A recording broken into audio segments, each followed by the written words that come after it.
Welcome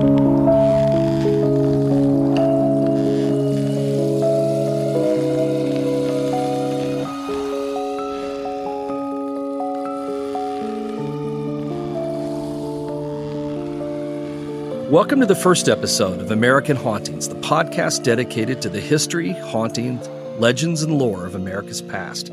Hosted by Cody, Beck, and Troy Taylor, our first season explores the hauntings of Alton, Illinois, one of the most haunted small towns in America.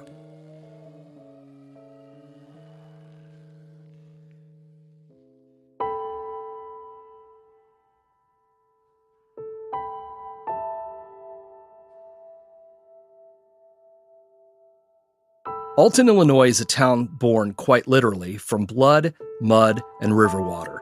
According to legend, author Mark Twain once referred to Alton as a dismal little river town. There's some debate as to whether or not Twain actually said these words, but if he did, it would be understandable. Alton has a dark history, one of floods, epidemics, death, murder, the Civil War, the Underground Railroad, and more. The events of yesterday, they say, create the hauntings of today, and in no place is this more true than in Alton. It may not be called a dismal little river town anymore, but people from all over the country now refer to this place as one of the most haunted small towns in America. Alton got its start in 1814 as a ferry crossing for the Mississippi River, but the area was first described in print in 1673 when French explorers Marquette and Joliet came down the river and made note of a fearsome creature that had been carved and painted on the river bluffs near where Alton would someday be located. The creature, known as the Piazza, or the bird that devours men, according to Illinois Indian translations, was a winged monster that allegedly preyed on the local Native American people. Slain by a clever Indian chief who offered himself as bait for the creature until his warriors could kill it, the beast died in the river, never to be seen again. To commemorate its ferocity, its likeness was carved into the bluff where Marquette and Joliet saw it many years later. The ferry crossing that became the town was started by Colonel Rufus Easton, who saw the potential of the area and started a place that he called for his son, Alton. His children's names can still be found throughout the city as streets. George, Albie, and Langdon, and one of his daughters helped found Lindenwood College in St. Charles, Missouri. Colonel Easton left the area after it was discovered he didn't actually own the land that he was selling as building lots in the growing community. He relocated to Missouri, but Alton endured and prospered. By the heyday of the riverboats, Alton was one of the largest ports on the Mississippi River. For many years, St. Louis was known as the little town downriver from Alton. Alton had factories, warehouses, thriving businesses, and by 1830 was home to the very first penitentiary in the state of Illinois. The terrible conditions of the prison led to its closure in the 1850s, but then it was put back into service again during the early days of the Civil War to hold Confederate prisoners. The prison would go on to become one of the most haunted places in the city, but that's a tale for a later episode. In the 1830s, Alton also became known as an important stop on the Underground Railroad, the secret system that was used to help escaped slaves find freedom in the North. Scores of Southern slaves that traveled through Missouri came across the river at Alton and found shelter with local abolitionists. Hidden during the daylight hours, they were moved under the cover of darkness toward freedom. Traces of the Underground Railroad still exist in the city today in places like the former Nathaniel Hansen Mansion on 3rd Street. In the lower basement of the building is a tunnel that was once used to shelter runaway slaves, and the stories say that the fear experienced by those slaves has left an impression behind at the place as a haunting. In a future episode, we'll delve deeper into the history of this house and the many ghostly tales it has to offer.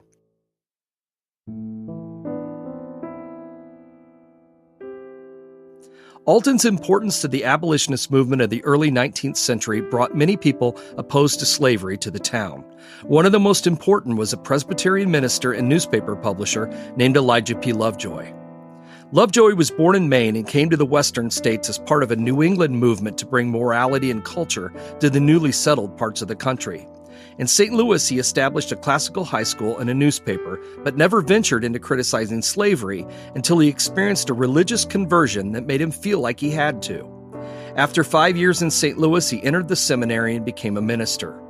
In 1833, he started a newspaper called the St. Louis Observer. Within its pages, he opposed Catholics, Baptists, liquor, and slavery with equal intolerance, but he was most fanatical about bringing slavery to an end.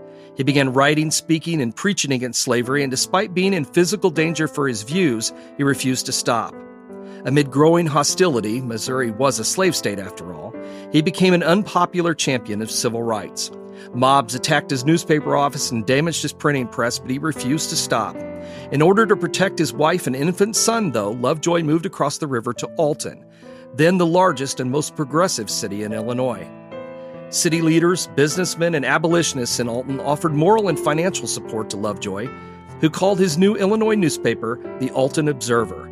He made it clear that he planned to use the freedom of the press to continue his fight against slavery. And fight he did, angering local residents and even causing some of his supporters to withdraw because of his intolerance. Even so, many admired the raw courage of a man who several times faced down mobs with plans to tar and feather him, or worse. On August 21, 1837, a mob broke into Lovejoy's newspaper office and destroyed his printing press. Contributions helped pay for a third press, which arrived 1 month later and was immediately hauled out of the warehouse and dumped into the Mississippi River. With help from local abolitionists, money was raised for a new press.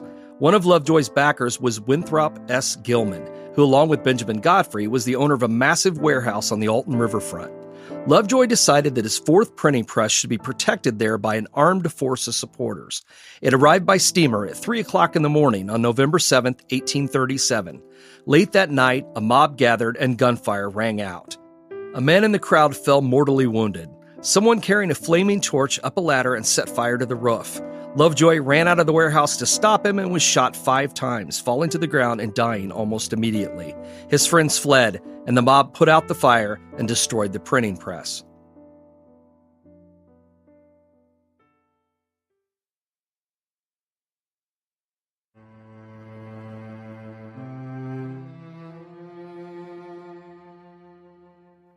The murder of Elijah Lovejoy had a tremendous effect on the abolitionist movement across America, and it made headlines across the country, even in the southern states, where his politics were despised. Newspaper publishers were enraged that he was killed for printing what he believed in, and he became a martyr to the freedom of the press. During the wave of indignation that followed, anti-slavery societies gained new members, and fuel was added to the fire to abolish slavery in America. Lovejoy, a failure as a reformer in life, had managed to ignite a movement in death that would lead to a civil war just 2 decades later. And his death left a lingering impression on the city of Alton. Along the banks of the Mississippi River downtown is the place where the old warehouse once stood that held the printing press for Lovejoy's abolitionist paper. It's hard to recognize the spot these days, as it's little more than a space between 2 large grain mills at the base of William Street, but as the years have passed, it was replaced by the mills and the wood and the brick of the warehouse vanished. But not every trace of it was gone. For years, legend claimed that the Godfrey Gilman and Company warehouse was never used again after the terrible events of November 1837. The place was shunned and avoided for the simple reason that it was believed to be haunted. Local dock workers and freight wagon drivers who had occasion to pass by the place at night spread tales of mysterious lights that were seen shining in the windows, and of loud cries, shouts, and gunshots that would echo in the darkness. Others claimed they could feel the panic and terror near the warehouse, as if what happened that night was still taking place, although unheard and unseen. They felt the madness of the crowd, the desperation of Lovejoy and his friends, and some even claimed to see a spectral figure near the side door. The figure would run toward the street, stagger, and fall to the ground. It was the ghost of Lovejoy, the story said, reliving his last moments again and again. The tales claimed his ghost still wandered the riverfront in despair. Eventually, the eerie story came to an end with the destruction of the warehouse and finally with the proper burial of Elijah Lovejoy's missing body. Fearing reprisal and the desecration of his corpse, Lovejoy's friends secretly removed his body from the warehouse where he was killed. He was hastily buried in a nearby cemetery, and a wooden marker with his initials on it were first used to mark the grave, but that was quickly removed. After that, only 2 distinctive trees remained as a rough guide to the grave's location. After the cemetery came into general use, the trees were cut down and the grave would have been lost if not for the superintendent, William Burden. He marked the site with 2 pieces of limestone and told no one what they were for, or even that anyone was buried at the site. And then he died, leaving no clue as to Lovejoy's whereabouts. In 1865, an Alton man named Thomas Dimmick decided to try and track down the abolitionists' remains. He sought out a man named William Scotch Johnson, one of the men who buried Lovejoy on that night in 1837. Johnson told Dimmick about the limestone pieces and how to find them. The site was then properly marked with decorative stones and an iron fence, acknowledging the legacy of the first man in American history to die defending the rights of the free press and fighting for the freedom of others. Soon after, Lovejoy's ghost was finally put to rest, and he was never reported again.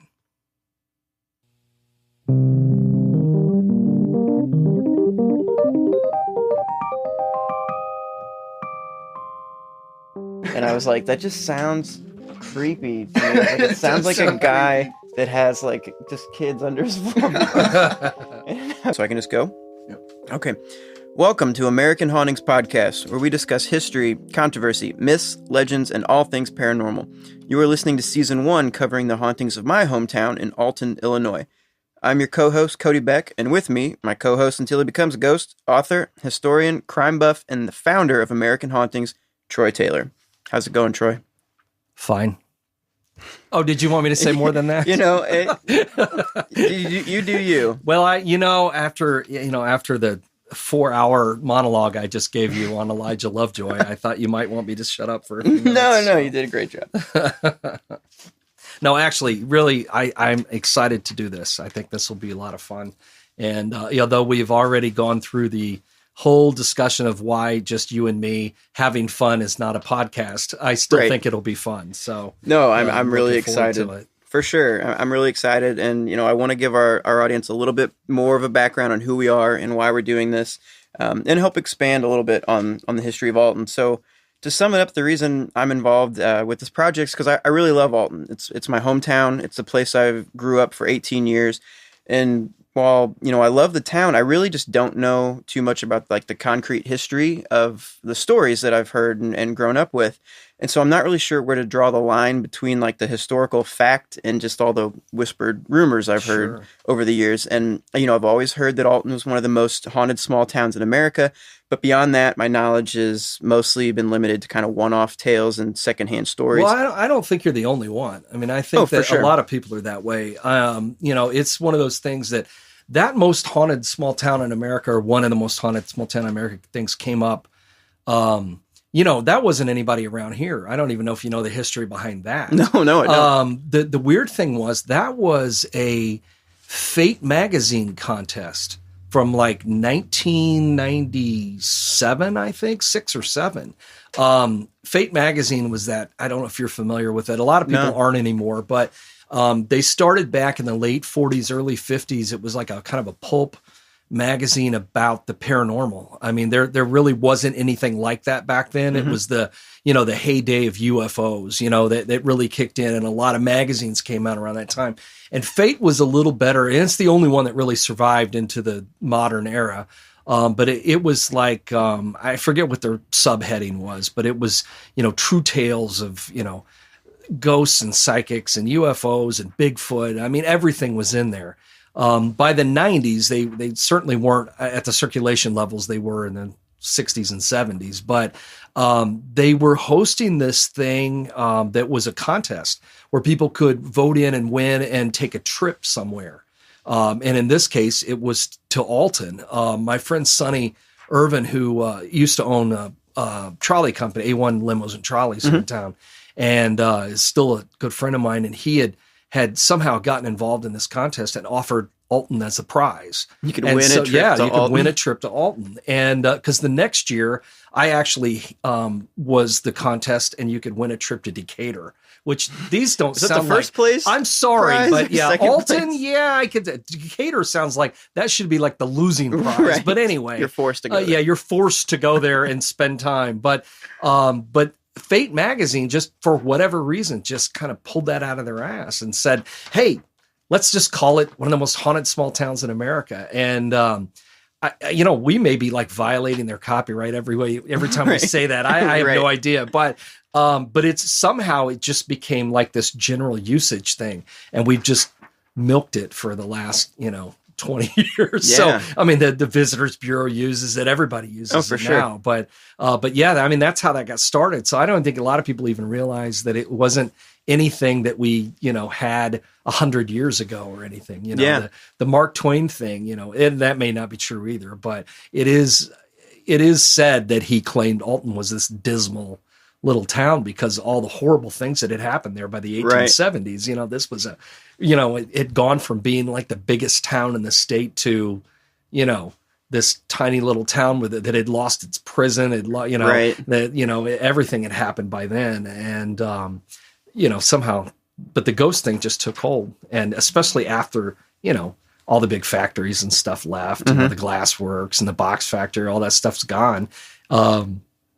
Everybody goes to tourism. That's how you bring people back. Right. And antique stores, apparently. Well, and antique stores were really big, and they've and that's been one of those cycled things. I mean, it comes in waves, starting in the 70s, and then they're all gone, and then they come back, and then they leave again. And, I think now we're on an upswing again, which was fine with me. I enjoy it. But anyway, I know I just jumped in and interrupted you. No, but that's perfect. I'm here to learn. I thought, hey, it might be kind of cool to explain where that came from in the first place. Yeah, because that's the thing. I've heard, I didn't know, what you just told me. And then I've always heard stuff about like the McPike Mansion, for instance, right? It's supposed to be one of the most haunted locations in Alton. I was in class with two of the McPikes. I was good friends with them, hung out with them all the time. I can tell you more stories about people that found their way into the McPike Mansion to go ghost hunting than I can actual historical facts about why it's supposedly haunted. And I know that I'm not the only one.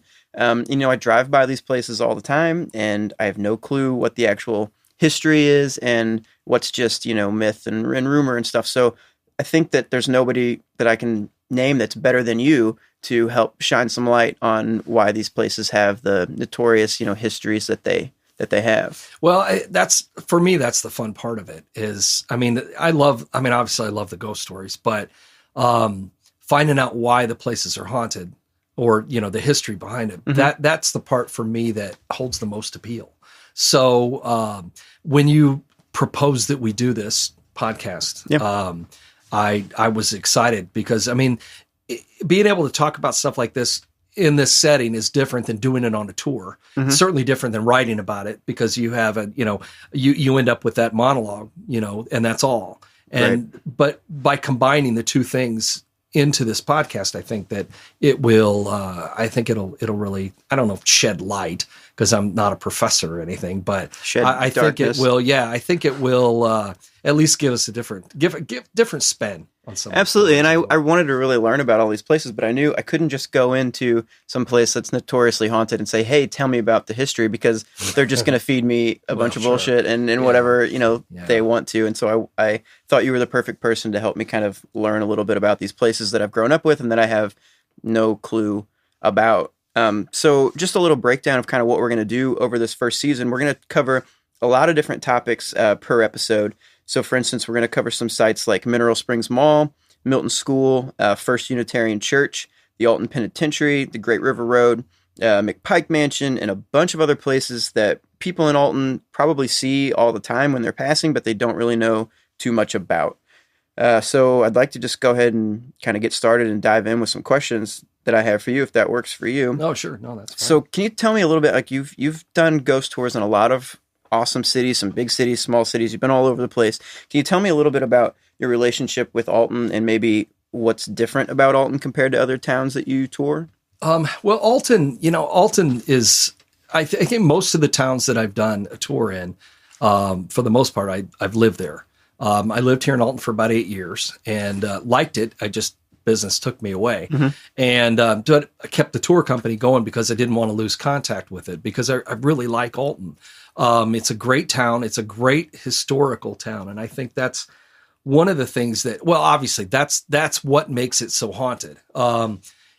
It's one of those towns that has had so many things that have happened here that it's, I honestly, I can compare it to Chicago in that history is what created the tour. It's what's created the books I've written about it. It's what's created, the reason that we come and do these things, because Alton's got a whole different kind of history than any other town, mostly thanks to the river. When you've got the Mississippi River involved, it's so old, and it's such a, obviously it's old, but in regards to the Native Americans using it, and then the settlers using it, and then the steamboats using it. And it's seen so much history that you end up with a lot of that history sort of being left behind. You know what I mean? Does that make sense? For sure. When you're talking about the Underground Railroad and you're talking about the Civil War, a town in Illinois, a little town this far away from, what we think of as the Civil War. When most people think of the Civil War, they think of, Gettysburg or, Richmond and Washington and, all these places out east, all these big battlefields. But Alton and St. Louis both really were so much tied into the Civil War, and Alton being a small town and having these kinds of connections to the Civil War is really pretty amazing. I mean, there aren't that many places or towns where you've got a penitentiary that survived the way this one did long after the war, and was in place before the war, and already had this terrible reputation before the war even took place, and was sitting empty for 5 years before the war even started. Mm-hmm. And then, they move in prisoners who are already sick and already dying in many cases. And I mean, you're just asking for problems, right. And then the sketchy burials and I know we'll get to all this stuff in later episodes, but that's one of the things I think that has left such an impression on this town, was its connections to the Civil War. And before that, when, we talked about Lovejoy already, but the abolitionist movement coming through Alton played a really big part in the city's history. And, you end up with locations where these, people were hiding out and living in fear of their lives, probably died en route to wherever they were going to try to get to freedom. And I think that left an impression behind too. And I think that most hauntings, I really think that that's what we're talking about, is history that leaves an impression behind. And then you have these, these things that repeat themselves like a recording over and over again. And you end up with ghost stories. And then as again, we'll talk about in other episodes, people put their own spin on those stories. And, when something weird happens and they've got to come up with a reason why, the stories get bigger and bigger as they go. Yeah. And I think that's fun. It's fun. It's a great story. And you hear some great stories that way with all the legends and lore. But on the other hand, if you really want the history behind it, you kind of have to take a step back from all the ghost stories. Right. And and there's so many questions and stuff I want to dive into about certain topics, but I know we're trying to save them, save a lot for of those episodes. But some stuff I can still kind of pick your brain about a little bit. And, you mentioned a lot about the impressions left behind. It's like a recording kind of going back and forth and repeating over and over again. And I can definitely see how if there's something that has a lot of emotion tied to it, or some tragic event or something, it can leave behind some sort of paranormal residue or something like that. Yeah. But I'm always super skeptical and very logical person. And, I love the scientific method and that sort of stuff. But one thing I kind of wanted to ask somebody about, and I think you're a great person to talk to, is there any room in ghost hunting for something like the scientific method, or should we not get to that place to where we can, kind of systematically prove these things, and do you have any just thoughts about that? I mean, the science has been involved in ghosts and ghost hunting for the last 170 years or so. I mean, from the very beginning. I mean, from the time that the Fox sisters started talking about, speaking to ghosts and rapping on tables, within a couple of weeks, scientists were involved. They wanted to look at it, usually with a skeptical eye. But, people wanted to, and it wasn't always that way. A lot of scientists really, when they saw the popularity of ghosts and the paranormal in this country, they wanted to see if there was anything behind it. So, tests were done and investigations were being done. I mean, back in the 1850s. I mean, so now is no different. And, people are involved in scientific investigations, but I guess then we go back to my other thing, 170 years.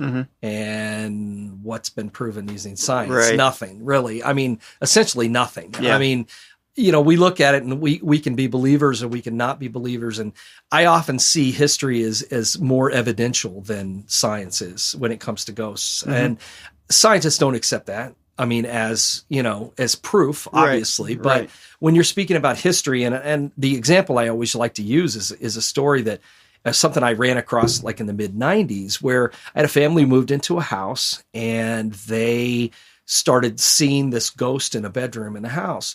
And they called me, but I was the ghost guy, and they called me and said, hey, their house is haunted. So we started doing some research, and I started looking back for former owners of the house. And so we started contacting these people and asking them, did you ever have anything strange happen? Not even really leading, just did you have anything strange happen when you lived there?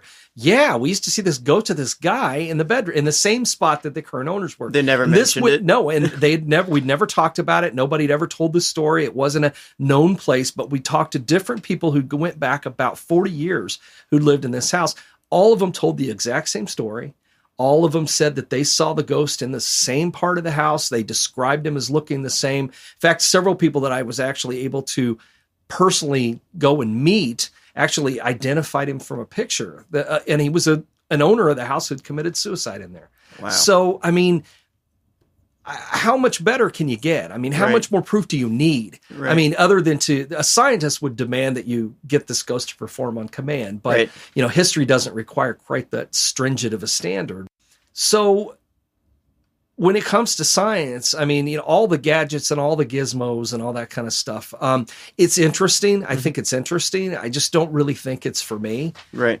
Just because I think I've become so jaded with the whole thing. I was super into that 20 years ago. I was into all the latest gadgets and we still have some and we still buy some and we've still got some around and it's fun to experiment with them, but I don't ever really think it's going to prove that a place is haunted because I've got a gadget that lights up, whatever color. Right. It's just not something to me that really proves much. But if I walked down the hallway and saw a ghost, to me, I'd go, well, I guess this place is haunted, where, a gadget probably wouldn't tell me that. So is there room for it? Sure. For me personally, is it that important? Not really. And I think that more and more people have started to feel the same way I do. Mm-hmm. It's not that we don't have an interest in the stuff. It's just for us personally, I think it's just hard to really get your head around. Right. So is that something that you bring up in the real estate transaction? Like it's 2 bed, 2 bath. By the way, guy killed himself over there. Everybody's seen him for 40 years. Well, great kitchen. A couple of people have been sued over that. Of not disclosing things. Now, in Illinois, I'm trying to remember. In Illinois, I don't think you have to reveal that. Mm-hmm. That anyone, and usually they call it some kind of history, like traumatized history, and that's I think the technical word for it. And in some states, you have to reveal if someone say killed themselves in the house, or some lady died there and her body sat for 2 weeks and her cats ate her. You got to tell that kind of stuff. Right. Or if the house is supposed to be haunted, you don't have to do that in Illinois, but I believe like in New York for sure. That one I've seen because of the court cases. In New York, you have to admit if there is any kind of history like that. Isn't that kind of what like you're talking about? Isn't that kind of what you think maybe hauntings are? Is like traumatized history? Really, I do. But in a lot of cases though, there you might have a house where something horrible happened, where somebody murdered someone else, but maybe nothing ever comes of it. It's hard to know. I'm sure that there is, and then we're going to go roll back to science. Mm-hmm. I'm sure there is a scientific reason why some hauntings take place in places where events have happened, but not in others, where a terrible thing happens, nothing happens. I think it may have something to do with the location. It may have something to do with the atmosphere, the phase of the moon, the water table underneath. There could be a million reasons why one particular place happens to become haunted and another one doesn't. But I think it's probably an atmospheric thing. Water has been one of those things I've been fascinated with for years. Mm-hmm. And you find a lot of haunted places that sit on top of underground water or wells or underground springs, rivers, right? And like the mineral springs, that kind of thing. Water is a conduit of energy, as we know. So that may have a big part of it. It may play a big role in all of that. And, there's also that you get back into that theory of the stone tape theory, which is events leave an impression on actual types of porous stone, like limestone, which is all underneath Alton, and water, which is all underneath Alton. But, there's water in everything. It doesn't matter what it is. From a piece of wood to a couch to a wall, there is water in the makeup of that. And there is a type of medication that like the homeopathic stuff. People will sometimes put a medicine in water, swirl it around, and there's really nothing left of it. But like, this is really hard to explain, but like the medicine haunts the water in a way. It leaves a little trace behind, even though it's not actually in that water. It was in that water, and that's enough to cure some people. Now, I don't know how that works, but it's weird. It's so weird, man. But it's the same kind of thing. Here you've got an object with water in it, or a building or a wall or bricks, and it's got water in it. An event happens, and it left just enough of it behind to manifest. So there are no desert ghosts, pretty much? Yeah, well, yeah. I think that would be a whole different kind of ghost, maybe. Right. I don't know. But yeah. So I don't know. I mean, that's just, theories that are floating around out there. Yeah. So, well, no, like I said, I think you're the best person I know to ask about this stuff, and that's really interesting.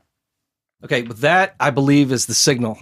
We just got flashcards that it is time to wrap this time Time's running out. So I think that is going to be it for this time. That we can call it mark on our very first podcast. And we're going to be back with another one week after next. Yep. And we will, thank everybody for listening in. If more than 10 people download this podcast, we'll be happy. And if you're one of the 10, please send us an email, let us know. And otherwise, hopefully, you can tell all of your friends about it. Help us spread the word, recommend it, rate it, give us, hopefully, 5 stars, 5 stars on only iTunes, 5 stars. And that will help spread the word to everybody you know about this new podcast. So thank you very much from me. And if we break double-digit downloads, I'll lose my mind. So yeah, thank you very much for listening.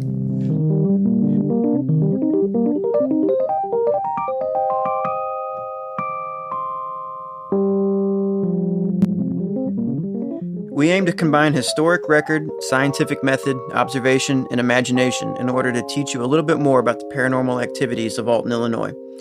American Hauntings is a bi-weekly podcast. You can hear new episodes every other Monday, so please tune in to hear our latest episode and receive a brand new paranormal history lesson. You can learn more about our podcast and find new episodes on iTunes by searching for American Hauntings or by going to AmericanHauntingsPodcast.com, where we also have some links to Troy's books, as well as information about his upcoming ghost tours and other events. As for your host, you can find me on Twitter and Instagram at CodyBeckSTL or at CodyBeck.com. Please say hello or tell me how much you hate the show. I promise I won't hold back because I have nothing to lose. Find Troy on Twitter at TroyTaylor13 and on Facebook by searching for the Troy Taylor author page or by going to Facebook.com/authorTT. You can also check him out at AmericanHauntings.net. This episode was produced and recorded at Lighthouse Sounds Studios. Find them at lighthousesounds.com.